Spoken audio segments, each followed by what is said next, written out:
Yo, what's up guys? Welcome back for another DevPro Duel video. The Relay Soul standoff lock is near impossible to break lock for the opponent. Two things I'd like to mention before we start. Originally, this is not my deck idea. I've got the idea from div on Duelist grounds, so I don't want to take credit for it. Second, I of course in no case support these kind of decks / locks. They are all degenerate as hell. And it's no Yu-Gi-Oh! Seeing your opponent play with himself for over like 10 minutes and follow that up with this kind of lock. The point of the video is to review the lock and make it known for the people. So how does it work? We have two main cards here. The first one is of course Relay Soul, a normal trap card that when you activate it, you can special summon a monster from your hand. Then, if that monster is face up on the field, I take no damage, so no battle or burn damage. Although, if that monster is destroyed, I lose the duel. Then, of course we have Standoff, a new spell from Laval. I can target two effect monsters on both sides of the field. They have to be in attack position. And then, if Standoff resolves, both monsters' effect will be negated. And as long as both monsters stay on the field, in attack position, they cannot be destroyed by battle and they are unaffected by card effects. They also can't attack nor change their battle position. So thanks to both cards, you have an unbeatable wall for your opponent to get over. Sheen Spy is also crucial because the point of the deck is to Sheen Spy a monster on your side of the field to the opponent and then activate Standoff, targeting one of your monsters and the monster you activated the spy on, since you will get it back at the end of the turn. More after the duel, let's take a look. Okay, so here's one of the duels I have had with the deck. I get to start. Opponent's playing Bujins, doesn't really matter what the opponent is playing, just to showcase how the deck works.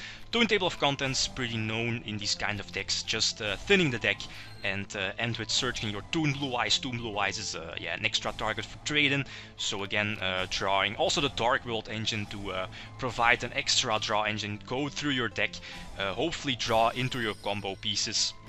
I think the turn lasted like 10 minutes or 15 minutes. So it's all about drawing into your combo pieces. So trying to, already have a Relay Soul in hand, so that's nice. So set the Relay Soul and double Reckless and pass. So now I only need the Standoff, since I already have the Sheen Spy in hand, so perfect. I lose 19, not that big of a deal.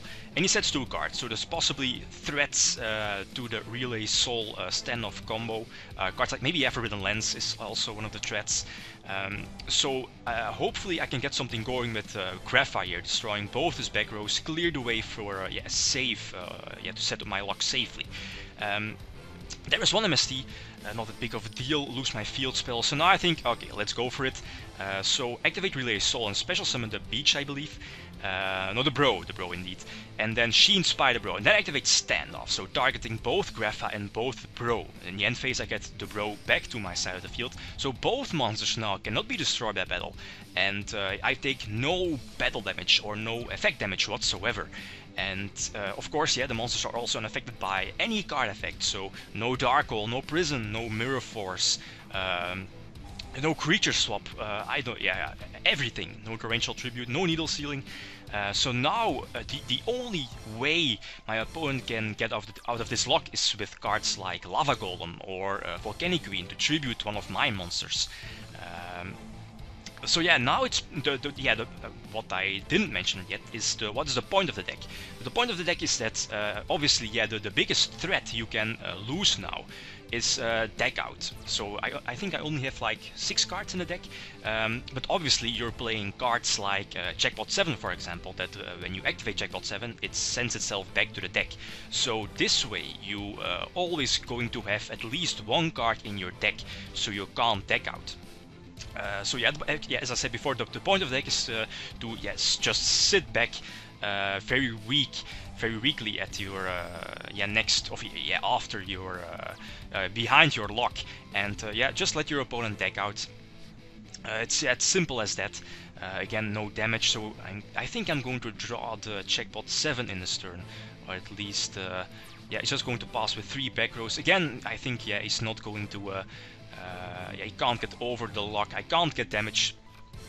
no battle damage, no burn damage, and yeah, I can't draw cards because of the Reckless Greed, so I just pass my turn, let my opponent draw more cards, and eventually he will deck out, unless he gets over the lock. But at this moment I don't think Bujin's play something to get over the lock first turn. So my turn, draw into Jackpot 7, so obviously going to activate Jackpot 7 here. Jackpot 7 sends itself back to the deck, just providing, yeah, always providing an extra draw. At least one card in the deck, so I can't deck out. And now, yeah, it's just a matter of time. Yeah, that's how the deck works, sadly. I'll come back in the deck profile of how consistent the deck is, and maybe other cards, because yeah, now I think cards like Mystical Space Typhoon on my Jackpot 7 does break the locks, yeah, does break the combo, since Jackpot 7 will be sent to the grave and then banished, so not back to the deck. But these scoops, not wanting to waste more time. Anyway, let's see the deck list. The first thing that comes to mind is how consistent is this lock? No worries, it's not that super consistent like, for example, Frog FTK was a few years ago. There are tons of ways to prevent the lock from going off. Like, for example, simply destroy the monster that was special summoned by Relay Soul before they activate Standoff, for example. Or as in the last tool, as I said, MST on Jackpot 7. Important is that you can play other cards instead of Jackpot 7, which have the same goal, so not letting you deck out. Like, for example, Iron Core or the Mask of Remnants. The lock itself is very hard to get over, because the monsters are unaffected by card effects, and yeah, they cannot be destroyed by battle, and you can get absolutely no damage. Tributing them is one of the few answers to it, with cards like Lava Golem or Volcanic Queen. If you don't have Sheen Spy, you can stand off an opponent's monster too. Preferably, preferably you want to stand off an Exceed, because a regular monster can still be used for Synchro Summoning or a material for an Exceed. And if you target an Exceed with Standoff, there is still the option to tribute it. And yeah, decks like Het, for example, they do play level 5 or higher monsters to prevent, yeah, to bypass the lock. So yeah, that's it. Again, of course, I'm not supporting this kind of decks in any way. My goal is to make it known and discuss the possible answers to it. Okay, guys, that's it. Thanks for watching, and feel free to leave a comment or like if you enjoyed the video. Lead them signing out. Peace.